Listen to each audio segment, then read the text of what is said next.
우리 함께 주님 찬양하겠습니다. 찬송가 390장으로 주님 찬양하겠습니다.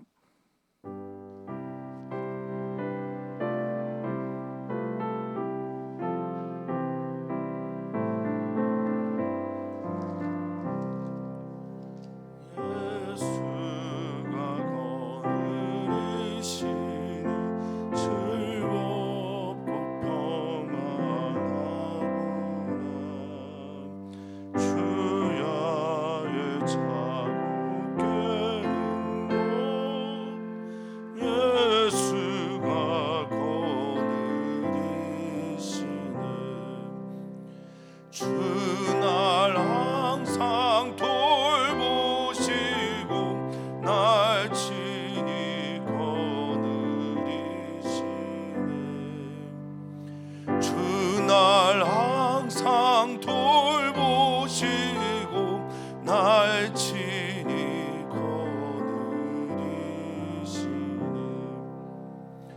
때때로 괴로움 당한 때때로 기쁨 누리네. 풍파 중에 지키시고 평안히 인도하시네. 주 날 항상 돌보시 날 친히 거느리시네. 주 날 항상 돌보시 날 친히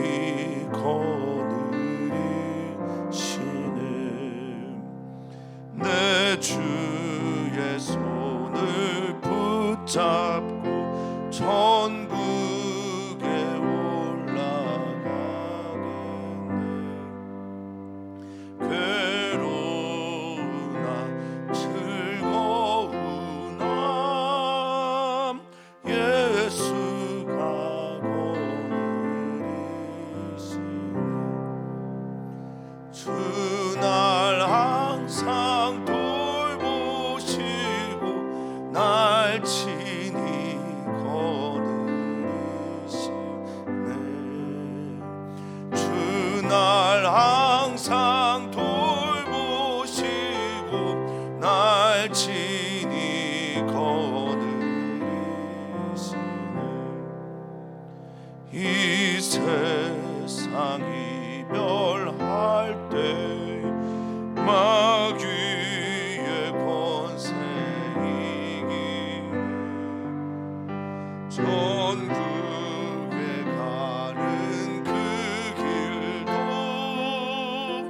예수가 거느리시네.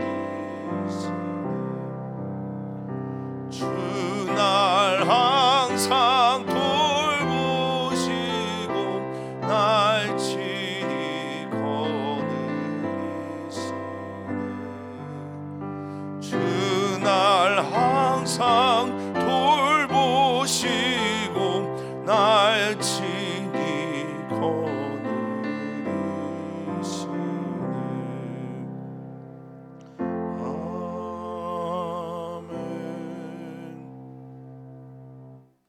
아멘. 살아계신 하나님이 오늘도 우리와 함께 하십니다. 살아계신 하나님이 우리와 함께 하심으로 우리의 모든 길에서 우리와 동행하시고 우리를 선하게 인도하십니다. 우리의 손을 잡기를 원하시는 하나님께 오늘도 우리의 손을 내밀고 하나님께서 원하시는 그 길을 주님의 뜻에 의해 가기를 소망합니다. 주님, 우리의 일상 속에 찾아오셔서 하나님께서 우리와 함께 하신다는 것을 우리가 알고 믿고 느끼며 고백하며 살게 하여 주시옵소서. 감사하며 예수님의 이름으로 기도합나이다. 아멘. 하나님의 말씀 함께 봅니다. 창세기 31장 36절에서 42절까지 말씀입니다. 창세기 31장 36절에서 42절까지 말씀입니다. 우리 한 목소리로 읽겠습니다.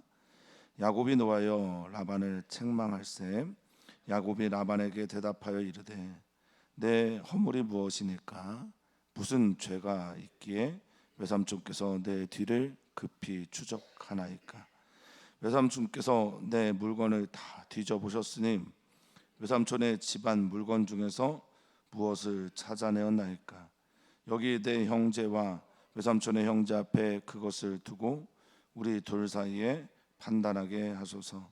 내가 이 20년을 외삼촌과 함께 하였거니와 외삼촌의 암양들이나 암염소들이 낙태하지 아니하였고 또 외삼촌의 양떼와 순양을 내가 먹지 아니하였으며 물려 찢긴 것은 내가 외삼촌에게로 가져가지 아니하고 낮에 도둑을 맞았든지 밤에 도둑을 맞았든지 외삼촌이 그것을 내 손에서 찾았으므로 내가 스스로 그것을 보충하였으며 내가 이와 같이 낮에는 더위와 밤에는 추위를 무릅쓰고 눈 붙일 겨를도 없이 지냈나이다. 내가 외삼촌의 집에 있는 이 20년 동안 외삼촌의 두 딸을 위하여 14년, 외삼촌의 양떼를 위하여 6년을 외삼촌에게 봉사하였거니와 외삼촌께서 내 품삯을 10번이나 바꾸셨으며 우리 아버지의 하나님 아브라함의 하나님 곧 이삭이 경외하는 이가 나와 함께 계시지 아니하셨더라면 외삼촌께서 이제 나를 빈손으로 돌려 보내셨으리이다. 많은 하나님이 내 고난과 내 손의 수고를 보시고 어젯밤에 외삼촌을 책망하셨나이다. 아멘. 성경을 읽다 보면은 성경이 참 현실적일 때가 있어요. 우리 사회에서 일어날 법한 그런 일들을 고백할 때가 또 적어 놓을 때가 있죠. 그럴 때 참 감사합니다. 유진 피터슨이라는 목사님이 다윗의 이야기들을 통해서 이런 글을 썼습니다. 책을 썼는데 그 책 제목이 현실에 뿌리 박은 형성이에요. 어떤 기적이나 일상 말고 비일상이 굉장히 많은 그런 기록 아니라 다윗의 이야기 속에서 우리의 현실과 즉 성경에 있는 무명의 사람들과 같은 이들이 봤을 때 경험할 만한 일들을 기록한 주석한 다윗의 이야기를 그렇게 적어놓은 책이 현실에 뿌리 박은 형성인데요. 오늘 이 야곱의 이야기 참 제가 좋아하는 가장 큰 이유 중에 하나가 야곱이 물론 기적도 받고 하나님도 만났습니다만은 야곱의 이야기가 굉장히 현실적인 거예요. 갑과 을의 관계가 우리 사회에 많죠. 근데 갑과 을의 관계에서 을이 갑에게 즉 고용당했던 사람이 고용주에게 강하게 말을 하는 듯한 오늘 같은 이야기, 억울함을 푸는 시간, 하나님께서 역전시키는 시간, 자신의 이야기들을 말할 수 있는 시간, 이런 하나님께서 오늘 사랑하는 성도님들에게 참고 또 견디며 인내했던 사랑하는 성도님들의 사랑의 시간들, 그리스도인이기에 견뎠던 그 모든 시간들을 하나님께서 알고 계시다. 또 그리고 보상하고 계신 이야기들, 그게 저는 오늘의 본문이라고 봅니다. 우리 교회 교우들을 이렇게 보면 대체로 선하시죠. 그래서 대체로 사람들과의 관계에서 손해를 많이 보고 사람들과의 관계 속에서 많은 아픔을 또 경험하기도 하시는 듯합니다. 하나님이 보고 계시다, 또 하나님이 알고 계시다, 하나님이 함께 하십니다 라는 말씀을 드리지만 그게 우리에게 확 다가올 때도 있지만 그렇게 느껴지지 않을 때도 있습니다.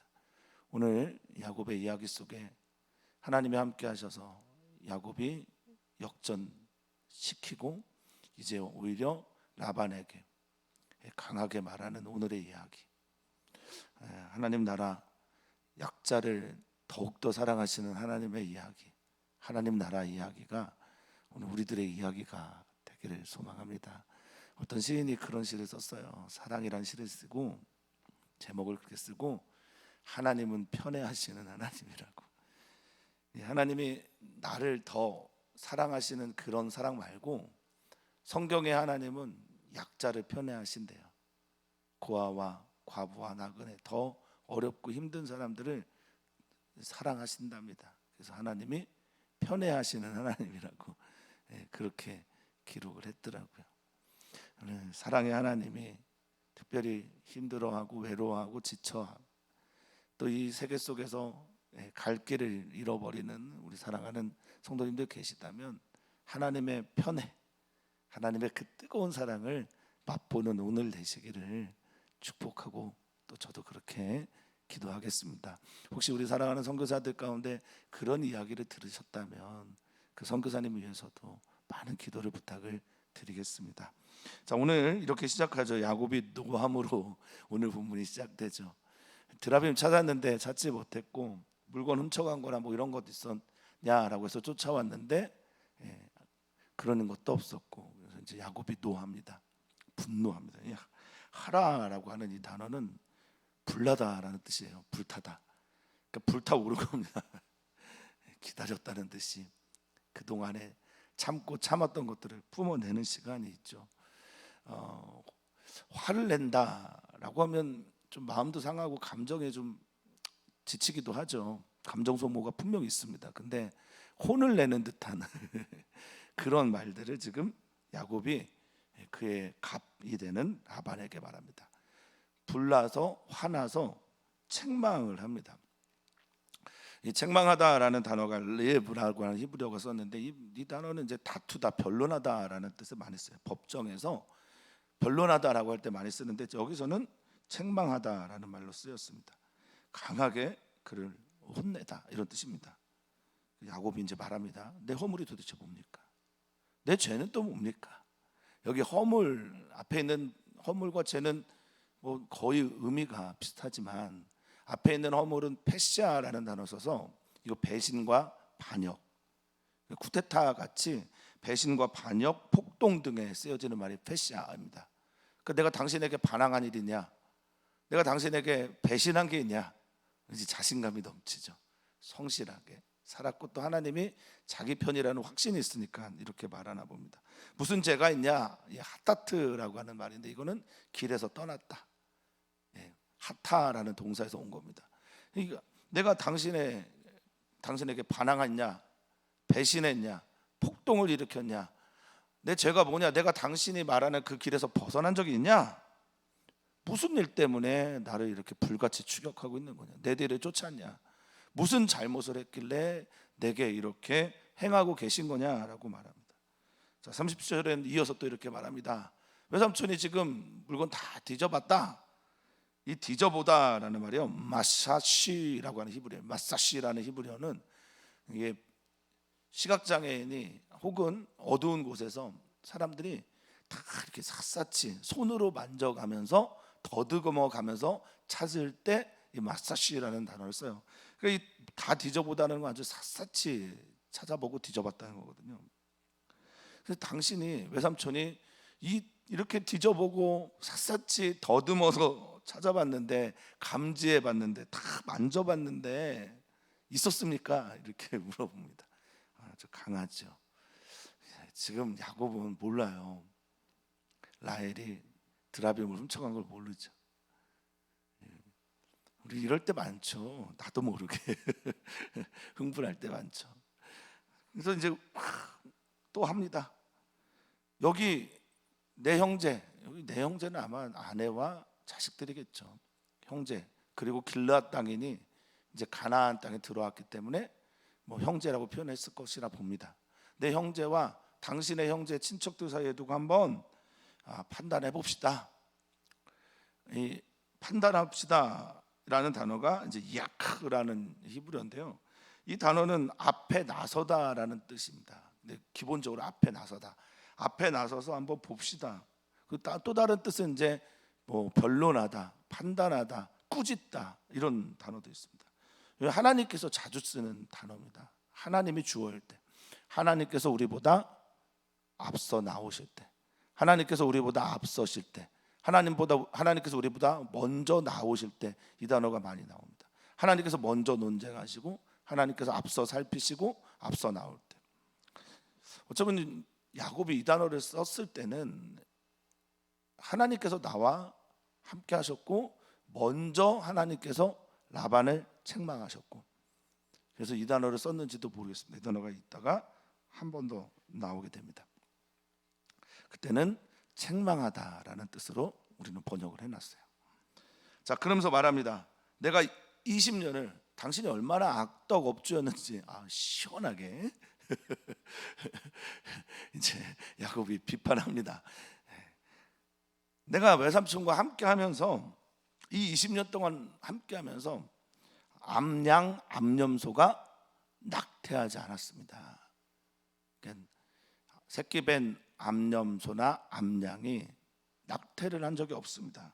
이 샤콜이라고 하는 단어는 낙태하다라는 단어도 있지만 빼앗다, 잃어버리다, 훔쳐가다 뭐 이런 뜻도 있습니다. 누가 빼앗아가지 않도록 내가 지켰고, 그리고 외삼촌의 순양, 양떼 순양을 내가 먹지 않았고, 그러니까 사람 단백질이 필요한데 내가 그거 먹지 않았고, 그리고 39절입니다. 이 라반이 어떻게 야곱을 대했는지를 보면 물려찢기다, 이 물려찢기다라고 하는 이 테레파라는 단어를 썼을 때 이게 갑자기 찢겨지거나 동물, 다른 짐승에 의해서 물려찢긴 것, 이런 것들을 말합니다. 이건 내 불가항력적인 것인데, 내 힘으로 어떻게 할 수 있는 게 아닌데 외삼촌에게 가져가지 않았다. 그리고 도둑을 맞는 일이 있다. 낮이든 밤이든 내가 도둑을 맞는 일이 있었을 때 삼촌이 뭐라고 그랬냐면 그것을 내 손에서 찾았다. 찾다라는 히브리어가 파카시입니다. 요구하다, 요청하다는 뜻이에요. 너 그 도둑질 당했어? 그 내놔. 찾아와, 갖고 와, 이렇게 요구하고 요청했다라는 거예요. 지금 야곱이 그 라반이 했던 것이 무엇인지를 이렇게 드러내고 있는 거예요. 지금 하나님 앞에서, 사람들 앞에서, 길르앗 땅 앞에서, 하나님께서 감찰하고 계시는 그곳 앞에서 우리는 알아야 됩니다. 우리보다 약한 사람들을 우리가 어떻게 대했는지 그 입을 통해서 직접 듣지 않을 수도 있습니다. 그런데 언젠가 하나님 앞에서 다 듣게 됩니다. 그래서 저는 그 사람의 정체성이 언제 드러나냐라고 물으면 약자 앞에서 드러난다고 저는 항상 그렇게 말을 합니다. 우리보다 약한 사람 앞에서 그 사람의 정체가 드러나요. 그 사람이 폭력적인지, 그 사람이 선하게 살았는지. 그래서 어제 전현수 목사님이 수요 선교 예배도 말씀하셨지만 자기보다 약한 사람에게 내가 하나님을 믿는 사람으로서 얼마나 드러냈는지에 따라서 그 사람이 함께 가자, 함께 하겠소, 당신의 마음이 내 마음이요 라는 얘기를 한다고 하지 않습니까? 우리들의 모습은 우리의 자식이 판단해요. 우리들의 모습은 우리들의 배우자가 판단합니다. 가장 가까이 있고 내 모습이 가장 잘 드러나 있는 사람들 말이죠. 라반의 이야기, 야곱이 비판하고 있는 이야기, 우리가 그 라반이 아니었으면 좋겠고, 혹시 우리가 그 야곱처럼 살고 있다면 하나님께서 역전시키고 위로해 주시기를 축복합니다. 내가 그것을 다 그래서 스스로 보충했다. 당신이 찾아서 내가 그거를 다 벌충했다, 보충했다, 다 채워넣었다, 갖다 다 채웠다, 깨끗이 했다. 그래서 여기에 쓰여진 단어가 하타트라는 단어인데요, 이게 죄도 되지만 속죄죄도 되고, 그리고 속죄죄의 의미는 그것을 깨끗하게 갚았다라는 뜻입니다. 내가 갚았습니다, 이렇게 말을 합니다. 이어서 말합니다. 내가 이와 같이 낮에는 더위와, 이 더위를 호레브라는 단어를 썼는데 이게 바짝 마르다는 뜻이거든요. 그러니까 낮에는 너무 더우니까 바짝 말라요. 밤에는 여기서 케라흐라는 단어를 썼는데 이게 얼음덩어리예요. 우박, 얼음. 그러니까 밤에는 너무 추워서 얼음이 가득한 그런 곳을 무릅쓰고, 여기 무릅쓰다라는 단어를 재밌게 아칼이라는 히브리어를 썼거든요. 이 아칼이 뭐냐면 먹다예요. 무릅썼다라는 이 말은요, 내가 낮에는 더위를 먹었고 밤에는 얼음덩어리, 추위를 먹으면서 일을 했다. 그 내 벗이, 내 친구가 낮에는 이 바짝 말라버려 있는 더위였고, 나와 함께 했던 것이, 내가 먹었던 것이 밤에는 이 찬이슬이었다라고 말합니다. 어떻게 조카에게, 사위에게 이렇게 대하죠? 어떻게 사람이 이기적이면 이렇게 행동할 수 있을까요? 하나님께서 이 약자들의 이야기를 듣고 계시고 보고 계시고, 이 약자들의 이야기를 하나님 아버지의 이야기로 품고 계신 듯합니다. 야곱이 철저하게 약자일 때, 또 우리도 약자의 삶을 살 때, 우리의 일상이 대부분 약자 아니겠어요? 우리들의 일상 속에 주님이 항상 함께 하신다라는 것을 오늘도 기억하셨으면 좋겠습니다. 야곱은 계속해서 말합니다. 내가 눈 붙일 겨를도 없었습니다. 이게 눈 붙이다라는 게 잠깐 잠자는 건데, 쪽잠 자다라는 뜻이에요.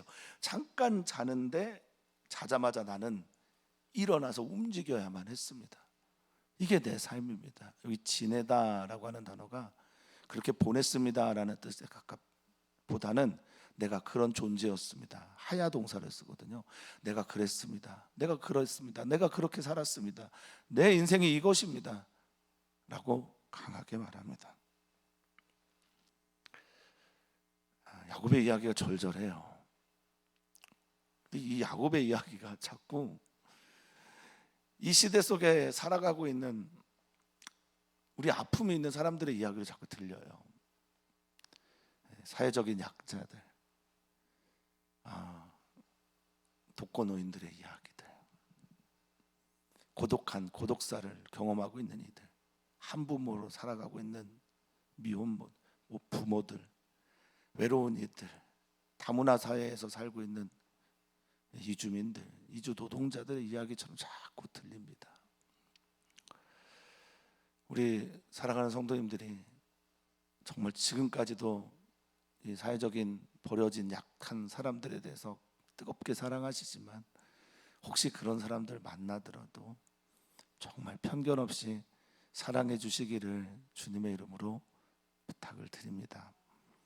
자, 야곱은 말합니다. 내가 외삼촌의 집에 있는 이 20년 동안, 외삼촌의 두 딸 위에 14년, 당신의 양떼 가축을 치면서 6년을 보냈는데, 봉사했는데, 당신은 10번이나 품삯을 바꿉니다.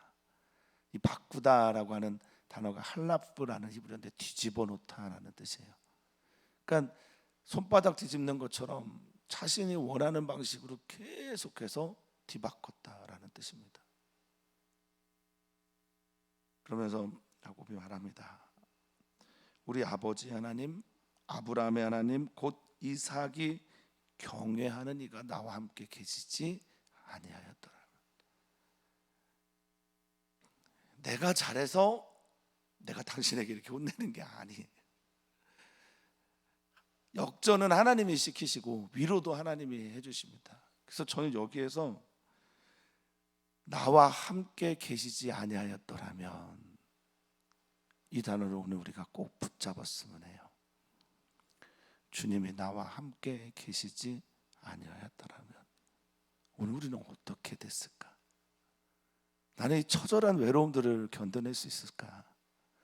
나는 이 홀로 걸어가는 인생길을 잘 살 수 있었을까? 목회가 벌써 이제 전도사부터 시작하면 20년 가까이 됐고, 20년이 넘었죠. 20년이 넘었고, 이 일산 서지방에 목사 안수 받고 온 지 만 16년이 훌쩍 넘어가서 긴 세월은 아니지만 이런 고백을 하게 되네요. 주님이 나와 함께 계시지 아니하였더라면, 주님이 우리와 함께 계시지 아니하셨더라면 우리는 과연 무엇을 할 수 있었을까요? 오늘 하나님께 감사하셨으면 좋겠고, 하나님께서 우리와 함께 하셨다라는, 또 함께 하신다라는 것을 다시 한번 믿음으로 고백하셨으면 좋겠어요. 그러면서 이렇게 표현하죠. 이 하나님을 우리 아버지 하나님, 우리 아버지가 믿었던 그 하나님이 내 하나님 됐어, 이런 거고요. 아브라함 내 조부의 하나님, 내 할아버지의 하나님이, 그리고 이삭이 경외하느니, 멋있어요. 파드라는 말인데 떨림입니다. 떨림. 하나님 앞에서 막 떠는 거예요. 경외하고 두려워하는 거예요. 하나님 앞에서 깜짝깜짝 놀라는 거죠. 그분이 나와 함께 계시지 않았다면 나는 오늘 죽었을 겁니다. 나는 오늘 이렇게 당신 앞에 당당할 수가 없습니다. 이런 말을 하는 거죠. 주님이 나와 함께 하시지 않았다면 외삼촌이 나를 분명히 빈손으로 보냈을 겁니다. 레이캄이라는 히브리어인데요, 이 빈손이 빈털털이죠. 아무것도 없이, 까닭도 없이 헛되게 부당하게 보냈을 것인데, 이런 말입니다. 하나님이, 그 경외하는 하나님이, 우리 아버지 하나님이요 할아버지 하나님이 내 고난, 이 오니라는 말인데 이건 환난입니다. 찍어 누르는 겁니다. 빼앗는 겁니다. 내 고통과 내 손의 수고, 이 얘기야라는 건데, 이것은 노동의 대가를 말합니다. 내가 고생하고 노력했던 이 수고의 대가를 우리 하나님께서 보시고 살피시고 어젯밤에 외삼촌을 책망하셨습니다. 이 책망하다라는 단어가 아까 37절에 판단하게 하소서라는 야카우와 같은 동의어, 같은 뜻입니다. 같은 단어를 썼습니다. 야카우를 썼어요. 그러니까 기본적인 뜻은 앞에 나서다. 하나님께서 앞에 나서서 당신을 책망한 겁니다. 이렇게 말합니다. 우리는 하나님이 우리와 함께 하지 아니하시면 아무것도 아닙니다. 주님이 우리와 함께 하셨기 때문에 우리는 오늘 여기에 서 있는 겁니다. 바울 사도도 이런 고백하죠. 나의 나된 것은 오직 주님의 은혜입니다. 나의 건강함이, 내가 건강을 잘 관리해서 건강한 줄 알았더니 주님의 은혜였습니다. 우리 교회가 이 어려운 시간들을 보내면서 그래도 부흥하고 있는 것은 우리 주님의 은혜입니다. 물론 우리 사랑하는 성도님들의 헌신, 섬김 결코 저는 무시하지 않습니다. 그렇지만 모든 것 주님의 은혜입니다. 사랑하는 자녀들, 모든 삶의 모든 순간 다 주님의 은혜입니다. 지나온 은혜 아멘이 되십니까? 그러면 앞으로 오늘부터 천국에 가는 그날까지 우리와 마주할, 우리에게 찾아올 그 은혜를 사모하시기를 축원합니다. 축복합니다. 오늘 우리는 기도합니다. 우리 가족을 위해 기도합니다. 우리 가족을 바라보면서 하나님의 은혜에 감사하시기를 바라겠습니다. 우리 가족을 지키시는 하나님께서 구원 베풀어 주실 것을 믿습니다. 또 선교사님들의 가족을 위해서 꼭 기도해 주십시오. 선교사님들의 가정에, 특별히 선교사들의 자녀들을 위해서 기도하시기를 부탁을 드립니다. 하나님, 그 하나님이 우리와 함께 하십니다. 야곱의 하나님이 오늘 우리와 함께 하십니다. 우리의 일상 속에 우리 주님이 함께 하십니다. 우리의 삶 속에 우리 주님이 함께 하십니다. 특별히 약한 자를 편애하시고 더 사랑하시는 하나님께서 우리와 함께 하십니다. 우리를 돌보십니다. 우리의 모든 아픔과 고통과 수고를 알고 계시고 보고 계십니다. 이것이 오늘 성경을 통해서 우리에게 전해주는 메시지입니다. 하나님 우리와 함께 하십니다. 우리가 외로울 때 더 우리 손을 붙잡습니다. 우리가 괴로울 때 우리 눈앞에 우리 주님이 계십니다. 우리 안에 계십니다. 그 사랑의 주님을 오늘 깊이 만나는, 그래서 모든 것이 주님의 은혜입니다 라고 고백하는 우리 사랑하는 모든 성도들 되게 하여 주시옵소서. 감사하며 예수님의 이름으로 기도하옵나이다. 아멘. 주님 우리와 함께 하십니다. 주님이 우리와 함께 하십니다.